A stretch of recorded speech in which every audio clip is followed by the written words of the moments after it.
ভারতবর্ষ পৃথিবীর সব থেকে বড় গণতন্ত্র, ষষ্ঠ বৃহত্তম দেশ, পৃথিবীর প্রাচীনতম সভ্যতার মধ্যে একটি। অ্যালজেব্রা, ক্যালকুলাস আর ত্রিকোণমিতির জন্ম হয়েছে ভারতবর্ষে। দশমিকের ব্যবহার প্রথম প্রচলিত হয় ভারতবর্ষে। পৃথিবীর প্রথম বিশ্ববিদ্যালয় স্থাপিত হয়েছিল আমাদের দেশে, নাম তক্ষশিলা বিশ্ববিদ্যালয়। ডাক্তারির সব থেকে জটিল অংশ হলো সার্জারি, ওইটারও জন্ম হয়েছিল আমাদেরই দেশে। মার্শাল আর্ট, হ্যাঁ, এমনকি আপনাদের প্রিয় দাবা খেলার জন্মও আমাদেরই দেশের মাটিতে। আপনারা যে ইংরেজি ভাষা নিয়ে এত গর্ব করেন, সেই ভাষার বহু শব্দ আমাদের প্রাচীন সংস্কৃত ভাষা থেকে নেওয়া। ভারতীয় রেল পরিষেবা পৃথিবীর সবচেয়ে বেশি কর্মসংস্থান করে থাকে। ভারতবর্ষ পৃথিবীর 90টি দেশে সফটওয়্যার রপ্তানি করে থাকে। ভারতবর্ষের সেনাবাহিনী পৃথিবীর তৃতীয় বৃহত্তম।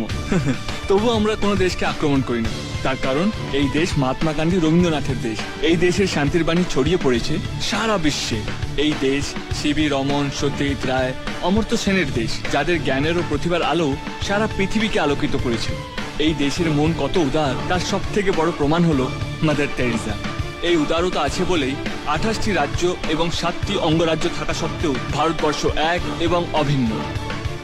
তাই আপনারা হাজার অপমান করলেও আমরা উদারভাবে আপনাদের বলতে পারি নমস্কার।